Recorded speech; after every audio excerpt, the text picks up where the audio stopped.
Well, hello, everybody, and hello, Chad. How was your week this week, Chad? I drank from a fire hose this week. every week. I know when I ask you that question. I was like, dude, I gotta find a new way to say it. So. Yes. Well, I say it again. I gotta say it again. Every time I read the cans in, I gotta plug the cans and plug the cans and plug the cans because, in all reality, you and your staff does a phenomenal job. And I'll say it to the community again. It's $5 for 12 online subscriptions a month. Yeah. And I, one of the things I did that was a lot of fun was I watched the big move. Mm-hmm. Quite honestly, it's not often that, something as innocuous as that occurs, and it's pretty low stress, and it's the biggest story for two different towns at the same time. Yeah. I mean, it really is. Well, and it's so got to, and I shot lots of video, and I edited up some highlights. So that hour and a half move, I've edited it into about 12 minutes of highlights that are posted at thekansan.com and also on my YouTube channel. So get and see that, because I was just happened to be walking by and I look over and I'm like, there's an entire house on the back of a semi.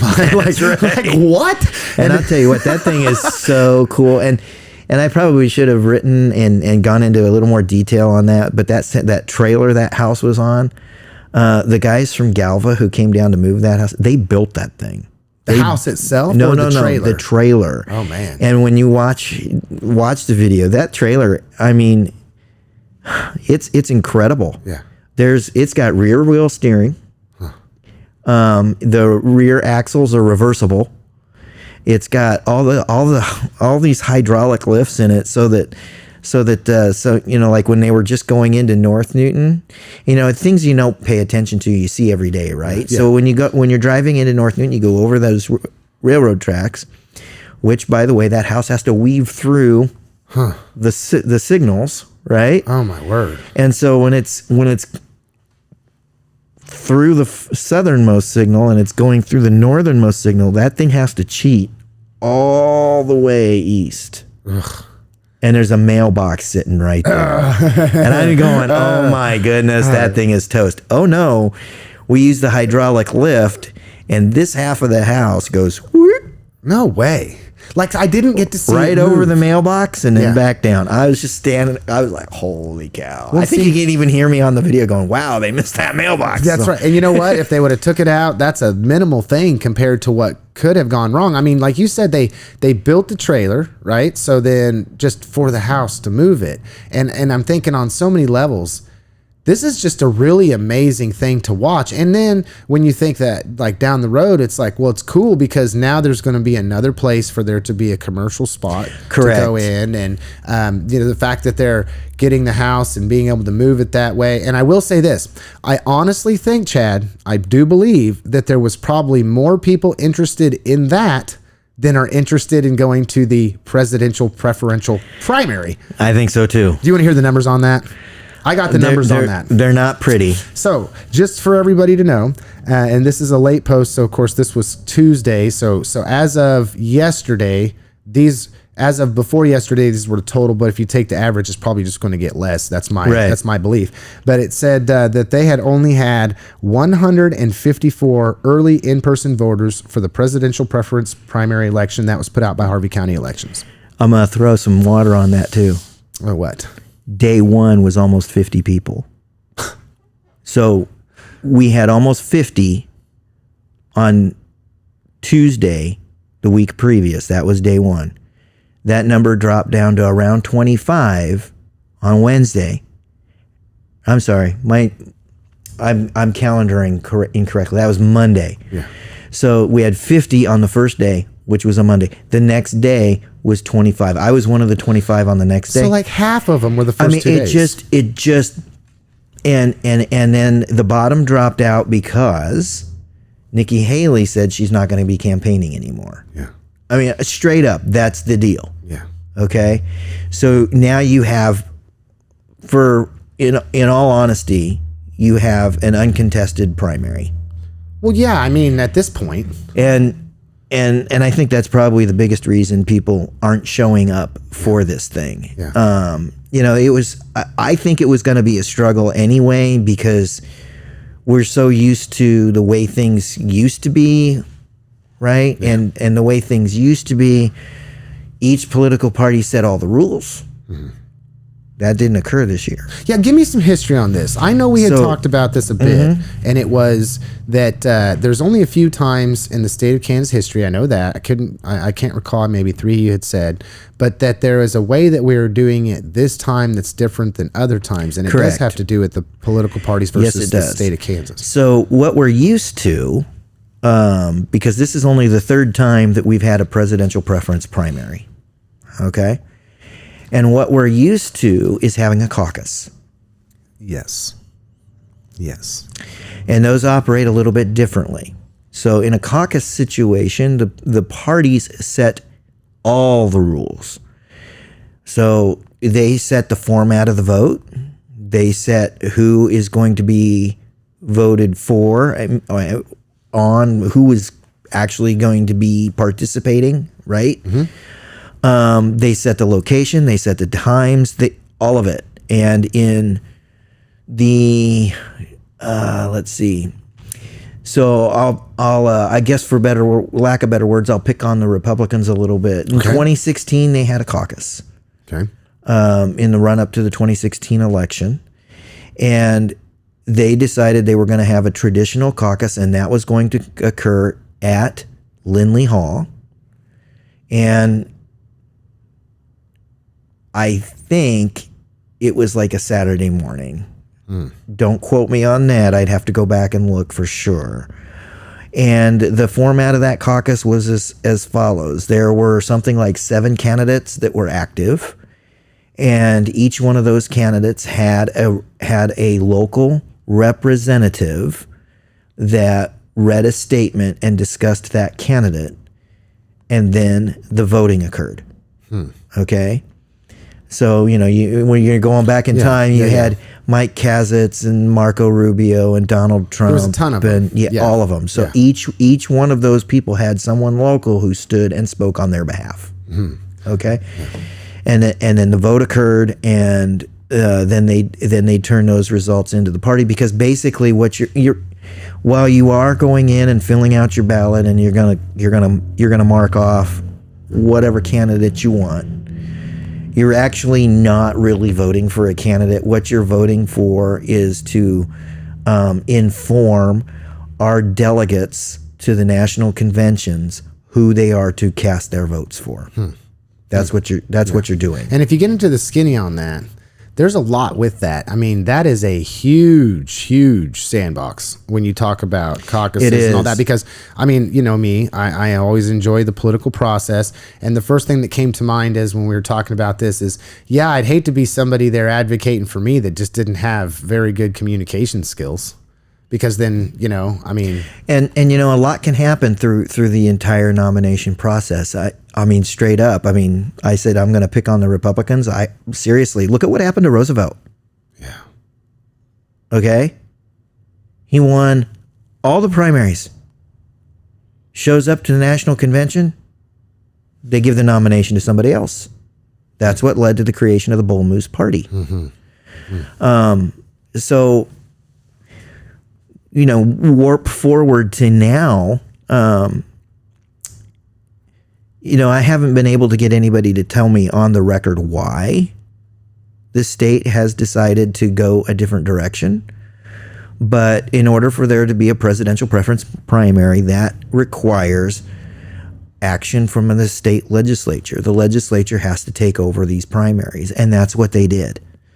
And so now the parties are not setting the rules. The legislature is setting the rules. But how much money was spent per person? That's what I'm going to do. I'm going to find out how much money was spent to have it, and then I'm going to divide that by the amount of people that showed up to vote, and then I'm going to ask the question, was that really the way to go if it winds up costing this much money per person that showed up to vote? I mean... Come on now, let's talk about fiscal responsibility. Let's talk about some of this stuff that's kind of getting into the weeds. But I mean, and I think the answer to the question of why the state took over might be embedded in there. in looking at the costs, because it does cost money to do this. And the last I checked, both of the major political parties in Kansas are a little cash strapped, right? So there you go. Now at the local level, the state does not pay for elections to be done. Correct. However, this time around, the counties are supposed to be reimbursed for the costs of this particular action. They send at this election. So we'll see how that all plays out. Well, so that's my suspicion. I'm not saying that's for fact. That's just my suspicion. Is that one or both of the parties kind of wanted the state legislature to go this route because they just don't have the cash to do it on their own. Well, speaking, not to rest here, but to move just a little bit further. Well, I was interested about something that the Harvey County GOP and AFP Kansas put on. And from what I understand, even though there was plenty of notice, even though it was at a time in which you would think would be convenient and has been successful in the past with people turning out to see things or experience things or go to these meetings or PowerPoint, whatever you want to call it, what they're doing. But I guess it just kind of flopped. There was very few people there for that, and the topic was Medicaid expansion. In fact, their flyer said it was the truth about Medicaid expansion, and Michael Austin was the presenter. And they even had it at Sand Creek Event Center, which means that they really believed that there was going to be a big showing to this. And when I heard that it was, less than to be desired as far as the turnout's concerned, I just keep thinking about the person that has a sign on High Street, and it says right there in black and white, 74 or 73% of Kansans polled want Medicaid expansion. And so it's the question is it the fact that the people are just losing? I mean, I'm asking this question. Is it the fact that people are losing interest with political parties because of so much stuff that's going on? Is it the fact that it was, maybe the Harvey County GOP that people are struggling with getting out and being a part of? Or is it AFP Kansas that people have a problem with? Or could it be the topic of discussion? And I would just say, the topic. Okay. It's the topic. I'm just going to say that too. You are pointing out the space where our legislature has been the most tone deaf for a very long time. They're not listening. They're not listening to the voters in Kansas. Period. Well, and you asked the question, voters in Kansas, yes.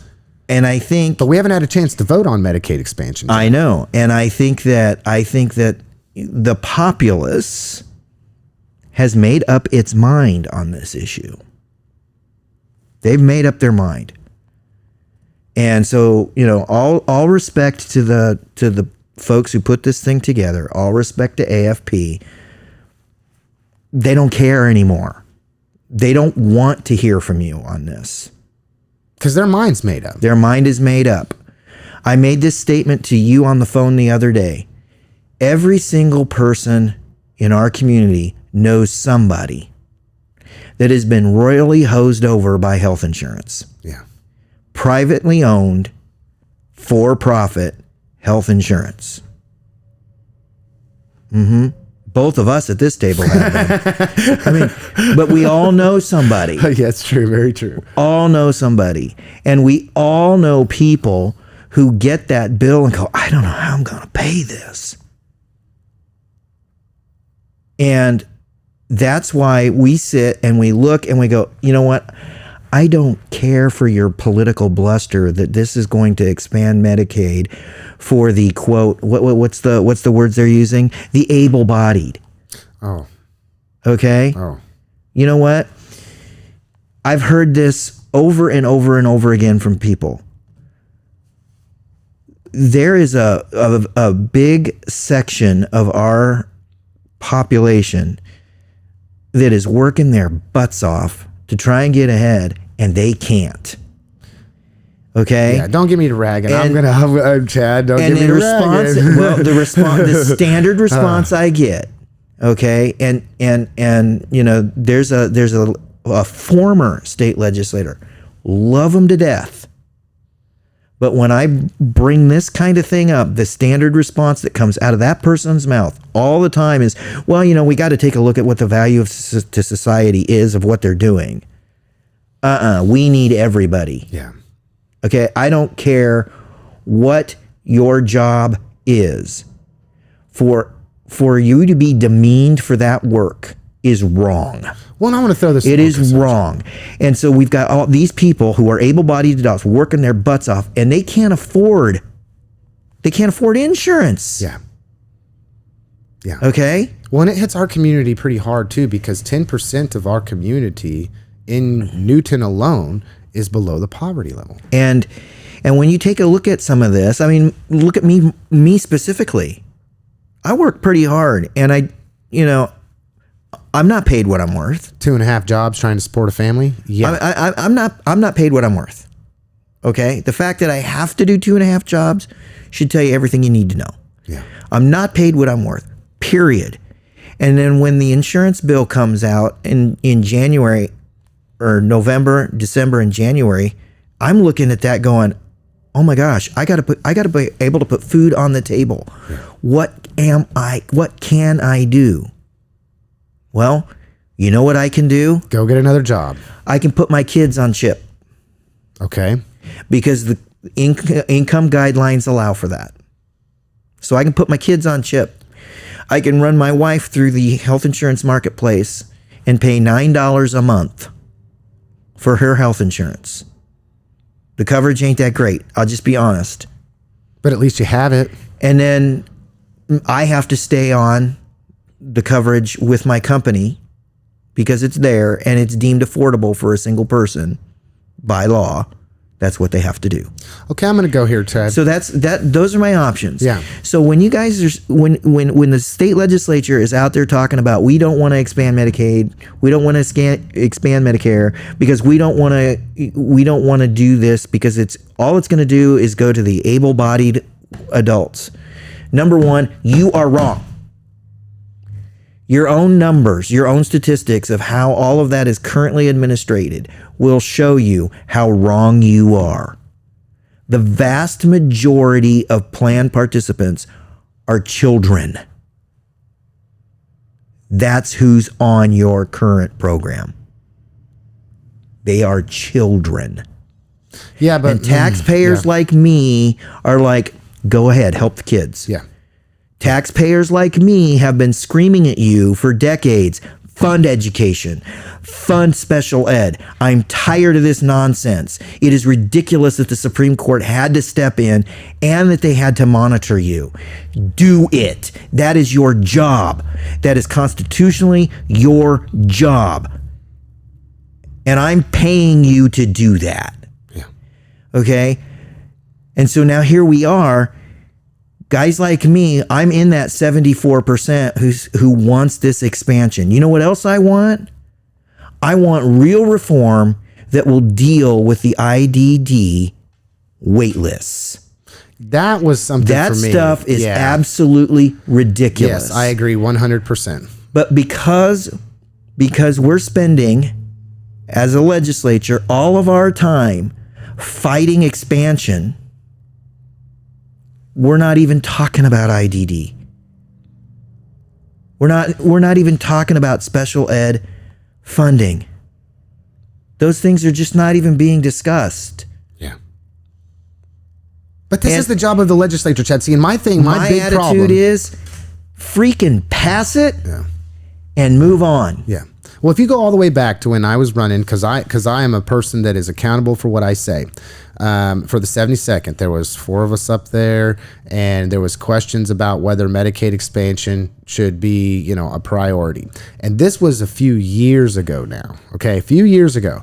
And I had mentioned at the time that I felt like the state could do something that might be better than the Medicaid expansion. I mean, it's kind of like trying to say, well, I have this in one hand, and I know what this is, and then I have this in the other hand, but I don't even have anything in that hand. And so now, 3 years down the road, when I was there trying to say, hey, you know, vote for me, one of the things that I think we can do is we can figure out a plan in the state of Kansas that is going to accommodate what we need it to accommodate.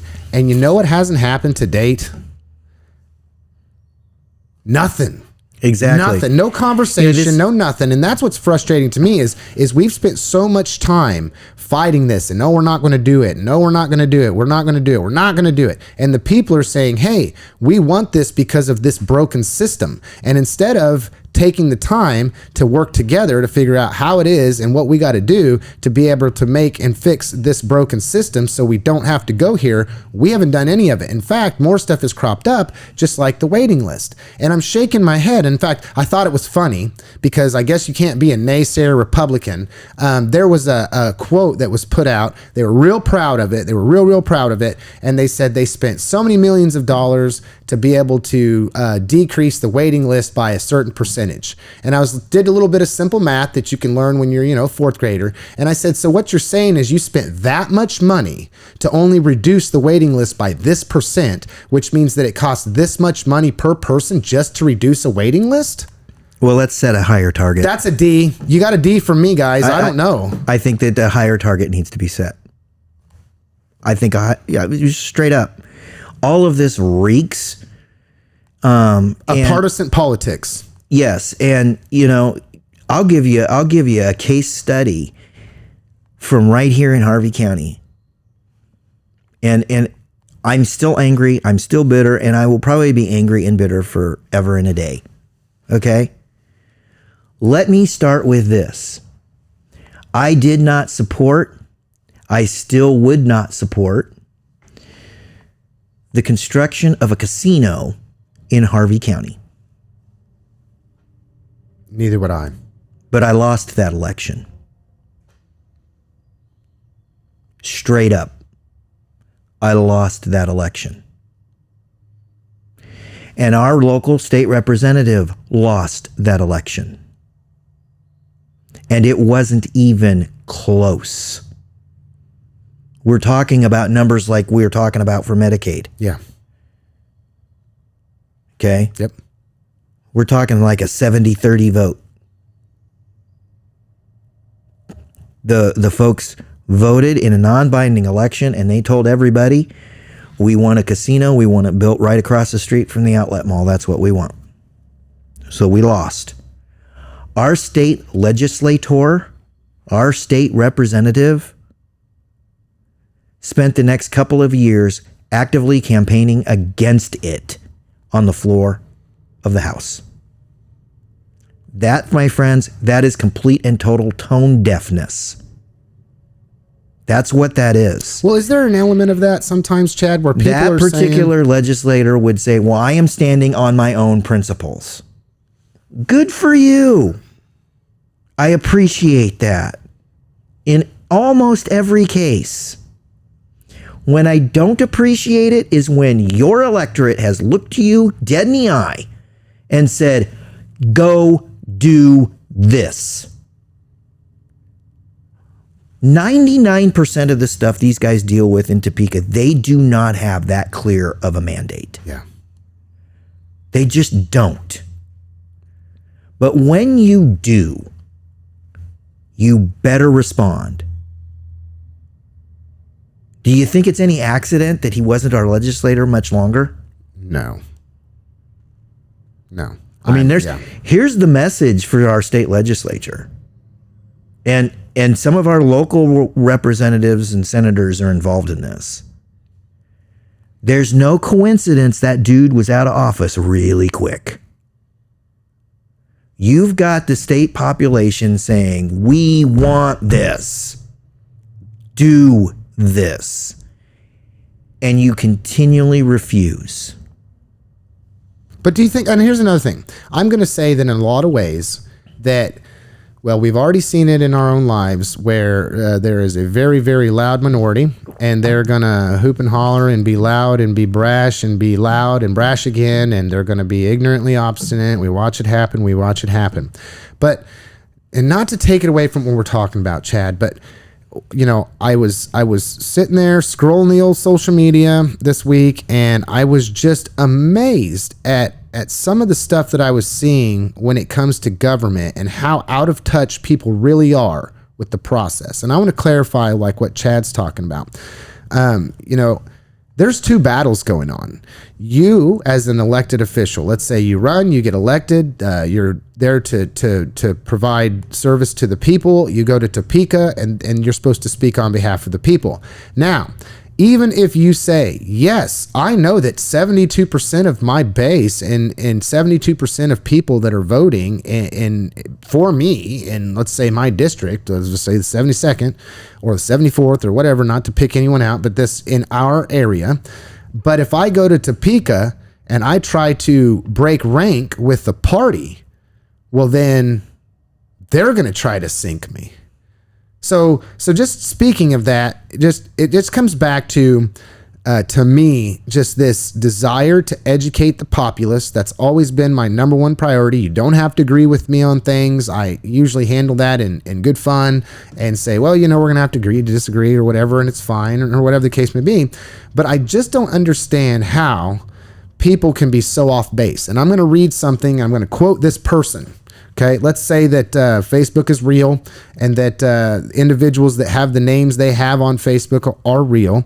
But there was a gentleman, Paul Suderman, that had put out a post that said Newton City Commission didn't raise the mill levy only because they are jacking everyone's home values up to compensate for the lack of fiscal responsibility. But hey, you gain 2 nice new homeless shelters out of it. And then a hashtag and hashtag. And I didn't follow them, so I don't know what it is or whatever, or what that's supposed to come up to. But I just looked at that for a second and I thought, man, that's like the most uneducated comment I've ever heard anybody make. I mean, I would have assumed. How do you want me to pick that apart? That's what I'm saying, Do Chad. you want me to just sit here and pick it completely and totally apart? I mean, that's what I'm saying. Okay, please read me the first 7 words. Newton City Commission didn't raise the mill levy only because they are jacking everyone. Okay, so I don't know if that's First what kind of words. sentence that is. Newton anyway. Commission didn't raise the mill levy. Yeah. There's a problem. There's a problem. Paul, I hate to break it to you, but last year they raised the mill levy. The last 2 years they have raised the mill levy, including one of the single largest mill levy increases in the 152-year history of this city. Bullseye. They raised it. Bullseye. Okay? They raised the mill levy. Sorry. Hate to tell you that. But they didn't do it. So, but they are jacking everybody's home values up now. The Newton City Commission is jacking your home level up now, right? Paul, I'm sorry to tell you this. And I do know Paul. I haven't talked to Paul for years. I have no idea who Paul is. But he and I have sat in the same room and we have had discussions. The Newton City Commission has absolutely nothing to do with your assessed property value. So you're telling me that the Newton City Commission didn't jack up everybody's home values? No, they did not. And if that's not right, and they did raise the mill levy, and you know, there is a huge discussion that can be had about our property values and the notifications that we all received. Which did bring some people off base. But I'm not quite done yet. Yeah. I'm not quite done yet. Okay, what comes next? Well, then it says they did it to compensate for the lack of their fiscal responsibility, Chad. Well, that's an opinion. And I'm here to argue that. Okay, so the whole idea that they lack fiscal responsibility, that's an opinion. And what it goes to is, what have they been spending their money on, and do you agree with it or not? I'd say my terminal project for my NPA says different. I'm not going to sit here and say you're wrong, because you're expressing an opinion. Yeah. Right? I will. And it's a valid opinion. Mm-hmm. Because here's if I'm going to go, you're wrong, and pick you apart on anything, here's where I'm going to do it. One man's governmental waste is another man's necessary and needed program. Yeah. Okay? Yeah. And it is, quite honestly, at the city level, it's the city commissioner's job to decide whether or not it's waste or it's essential. Is it essential? Is it? We run on essentials, Chad. We ain't got a bunch of money. If you pick apart our government for wasteful spending, is it essential that our city offer rebates on sidewalk work? Yes. Okay. Well, I believe so too, because I think, for crying out loud, we're all paying these property taxes. If you're going to come by my house and say you got to do this, and this to your sidewalk, and it's going to cost you $3,000, it would be really nice if that sidewalk, which, by the way, is technically owned by the city. Yeah. Even though you as the homeowner paid every dime to put it in there, and you pay almost every dime to maintain it, it's still owned by the city. It's not you as the homeowner. My opinion, it's not even. It technically is not on your property. In my opinion, the city should pay for it. So the city should, in my opinion, yes. And as a homeowner, I believe they should be kicking me a little bit to accomplish that work. Okay, so is that a wasteful spend? Probably not. Yeah. But I mean, that's just one of those flashpoints where I'm like, okay, one man's waste, another man's essential program. So, that statement was an opinion statement. What's the next one we've got? But hey, you gained 2 nice new homeless shelters out of it. I didn't know there was 2 nice new homeless shelters. And last I checked, I'm pretty sure that New Hope Shelter, which I'm going to have Brian Bisbee on here, who's the director, to explain, most likely, and I'm just going to put it out there, I'm not real sure the city funded that. They did not. Oh, you mean they didn't? They did not. They didn't? I didn't know that. You know who funded that? Who funded that, Chad? My daughter. And everybody that gave funds and to everybody like her. From a Tri-County area of all things. My daughter and people like her. There is a beam inside that homeless shelter that has been signed by my daughter and her best friend and people like her who lined up to give money and donate to that project. Furthermore, that homeless shelter was born in New Jerusalem Missions. And it has been privately funded through fundraising for its entire existence. And volunteers. Grants. You name it. And Brian Bisbee is like the only paid person. And that thing operates 7 days a week, 365 days a year. Again, it's my daughter, it's my son who, as volunteers, go in there and cook a meal, serve a meal. Churches. Yeah, my church, we've got a week every month. That's where that funding came from. The city got nothing to do with it.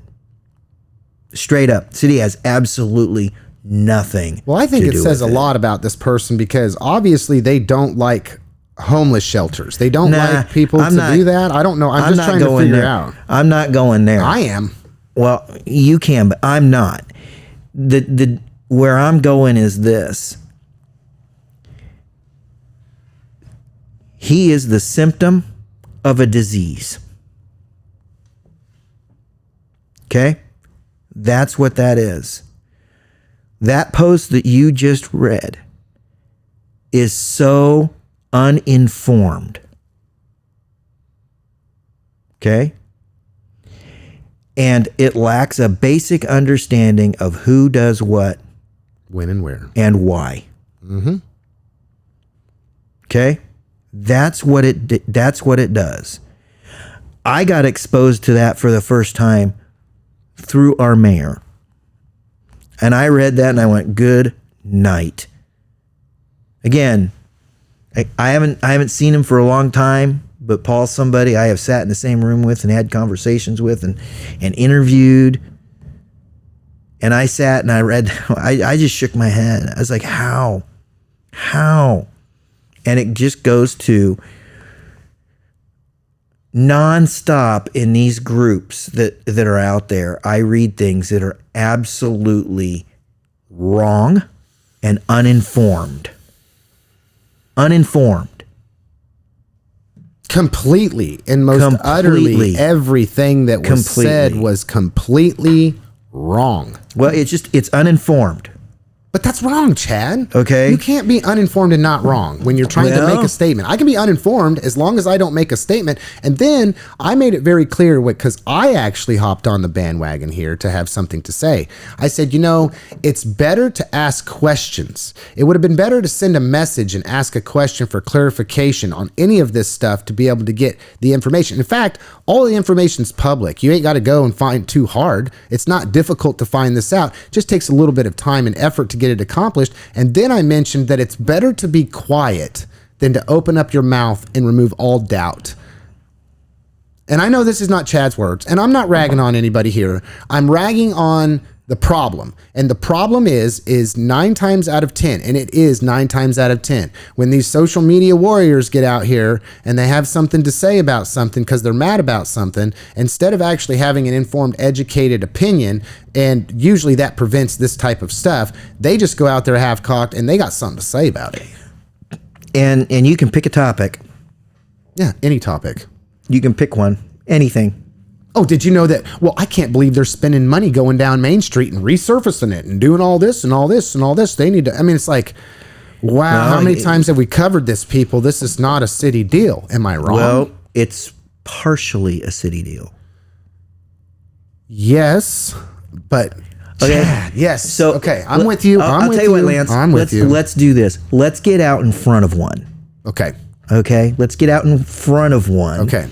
There was some questions raised on social media within the last week about the city building a new stoplight at First and Spencer. So let's get out in front of that one.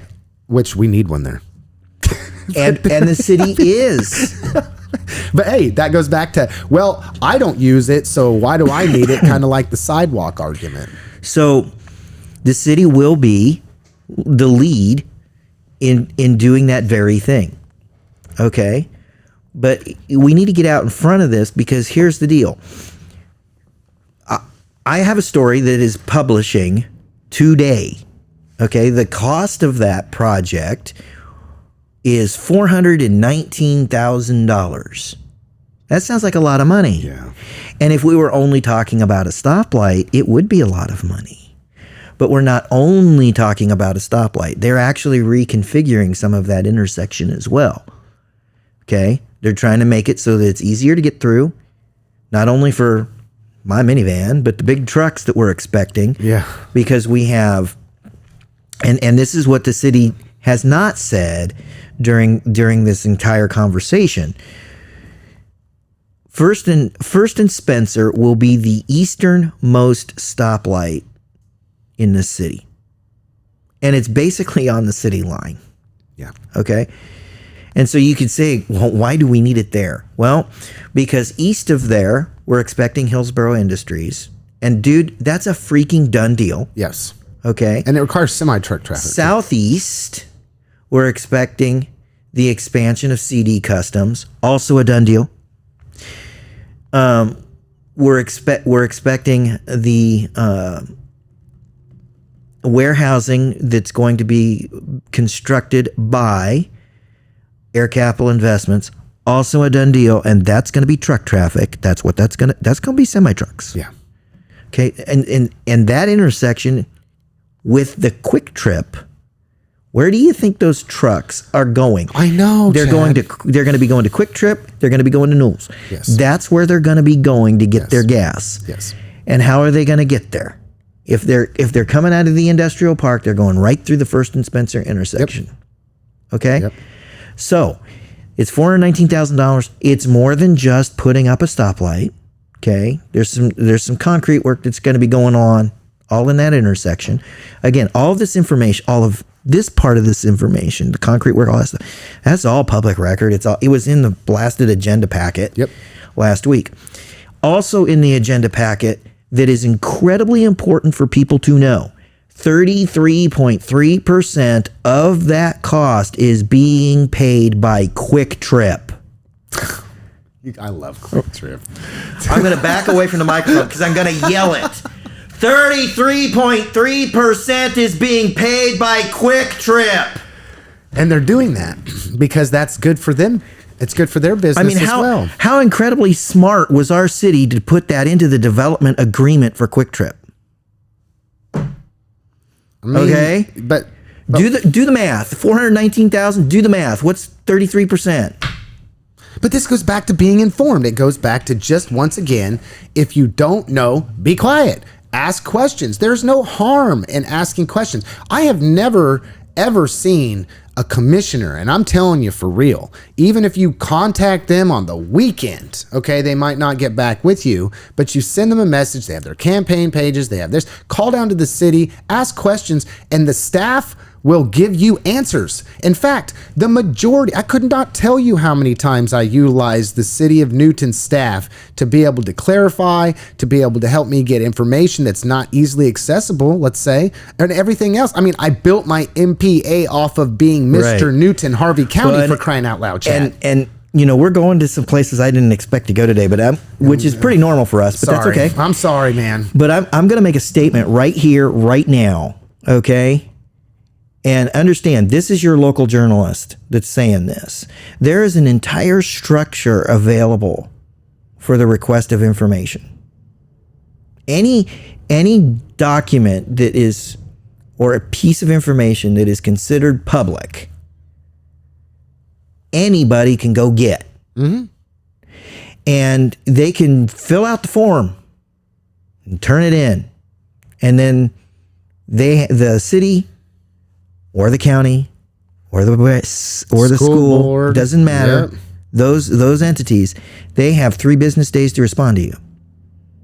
That's the law. And they do. I'm here to tell you they do. Now, here's one of the things I want to express and I want people to understand.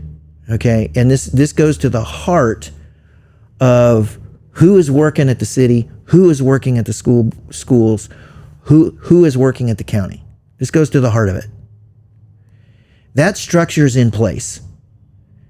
Dude, I've been doing this crap for more than 20 years. I love it. I can count on one hand how many times me, as a journalist, has had to fill out one of those forms. All I've ever had to do was make a phone call or send a text. I'm going to... Yeah, they want you to be specific. I'm going to tell you Send an email, but be specific what you want. I'm going to tell you point blank. If I want information, they give it to you. They give it to. They literally give it to me. And like there is that thing where it could cost some money, but you know, I've never actually had to pay any money to get any of the information I wanted. And you know, technology's a booger. I'll tell you, it helps a lot with people. They go clickety click click click, and then they go, oh, okay, that took me about 15 minutes. Not worth trying to charge somebody 45 cents. So we'll just give it to you. If I email it, you don't even have to pay for the paper. It can be so innocuous. The stuff that I need, for example. I mean, this is a very real one. Somebody stood up during the public comment section of one of our local meetings and was talking about something, and I found it interesting. And I also kind of questioned whether or not they were accurate on what they were talking about. And I wanted to find out. So I went through the process to find out firsthand the accuracy of what was going on.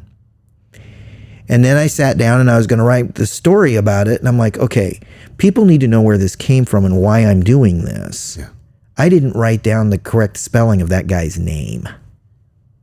I recorded all of his comments, but I did not write down the correct spelling of his first and last name. I sent a text to a director of public information, and I had that spelling, correct spelling of his first and last name, within minutes. Okay? So they're on their job even then. They didn't have that sitting that because there's a sign-up sheet, right, for public comment. Yes. They didn't have that sign-up sheet in their office. They went somewhere else, went, okay, how does this sit? And then they sent it to me. No questions. And that's within minutes. Now understand, if you fill out a Freedom of Information request, if you fill out a Kansas Open Records Act request, they have 3 days. Pick what it is. You want a complete list of every debt that is owed by the city? They'll give it to you. They'll give it to you. And you can fill that out. I mean, it's true. Straight up. Here, it's too like easy. 7 years ago or so, Yeah. my newspaper staff won a investigative journalism award just for collecting that information and explaining what each one of those debts were. But we didn't have to file any paperwork for that. All we did was pick up the phone and say, hey, we would like a list of this. Can you email it to me? We'll get right on that. And the response that we got every time was, we got your email, we'll get right back to you. Yep. Give us a second. And they didn't wait 3 days. It was... Every time I've ever done it, it's been the same thing. But that takes it back to our community. So I got to say this because we do have a few more minutes, but we're getting close to the crunch time here. Our community, and I will say this, school board school staff, city staff, county staff, they all believe in the principle of servant leadership. Yep. I just saw a post that came out that said they're hiring at the city of Newton an assistant HR individual. I don't know what that would be called, but a position for an assistant to the HR department. And it was like, come be a part of our community where we believe in servant leadership. And I thought, that is so right. I mean, I at Harvey County Talk went down to the Wichita Area Builders Association home show and was able to go live and just enjoy the people that were there. And we had Andy Ortiz, school board member, and we had Mayor Rod and Dan, his wife, and Zach was there. And these people, all I got to do is just say, hey, I'm coming down. I'm going to see you guys in a little bit, and they're just like, come on. Yeah. Come on. Can I do this live thing? Will you be on? Sure. Anything that I can do to be a servant leader to my community. And I'll say this, because we're good at that, I just want to make sure that everybody is aware that there's fixing to be a couple of cups of coffee with the city manager, the new city manager. I'm very interested in meeting this person. I did my background work and everything, and I think we scored a rock star. A rock star. I'm just going to say it. You are a rock star. I always do my investigation, and I know people where you're from. So I called the people that were there that knew who you were before, and all of them said, that is a rock star person, and you guys are lucky to have her. And I'll say this. You do have the opportunity to meet the city manager, Daniela Rivas, who will be doing 2 upcoming coffee meet and greet events. One is 7:30 to 8:30 a.m. March 20th at Norm's Coffee Bar, which is located at 613 North Main, 613. And then on April 6th, you can visit her at Our Lady of Guadalupe Church, which is at 421 South Ash, between 6 and 7 p.m. So if you're a morning person, you can make that one. If you can't do the morning, you're an evening. And I'm just here to say, if you're looking for what Lance thinks about this, we scored a rock star. Thank you, Daniela, for being here. Miss Rivas, whatever you would like to be called, I will call you that. City manager, rock star. We are lucky to have her. We are lucky that she's here. And I'm telling you that the sun is just rising on our community. I'm telling you, not to take away from anybody's past hard work, but this person truly is somebody that is coming here and is a good fit for our community, is a hard worker, is intelligent, has good work history, has it all. And I'm really looking forward to meeting you. Yeah. That's all I got there. You ain't got nothing either. You agree? Nope. 100%, Chad. Yep. Okay. Just a yep. Okay. Very good. I'm going to give you the last word, but do you care if I give one shout out real quick before we go? Okay. I've known people. Last week I talked about boycotting and boycotting. I'm not going to throw that out there again, but if you listen to last week's program, there's a reason that people do that, and I'm for that. And when we're talking about boycotting, which means going and supporting businesses that have like mind or like interest or that you agree with politically or you agreed with on a level, that is usually what I look to do. I want to see who owns what, the character of that person. If I don't really feel comfortable with that individual, or I don't think that they're like-minded as me, then I'm most likely going to go find another place to go to be able to support that business over another one. And if you don't know, Jason Reynolds and then his family, I'm just going to say Jason, but his family together, and I think Donnie is his son's name, are working together at the new company called Reynolds Auto Detailing LLC. It is located at 1300 South Kansas Avenue. It is an auto detailing service. The number is 316-804-8181. And the reason that I'm doing this right now is because I've known Jason Reynolds, well, since I came to Harvey County from Western Kansas. And I have known him to be a godly man, a man that serves his community, that is a wonderful husband, father, mentor, just an amazing, amazing man. And you know, I don't care what his endeavor is or what his family's endeavor is as he leads, just absolutely leads by example. If I get my car detailed, I'm going there to get it detailed.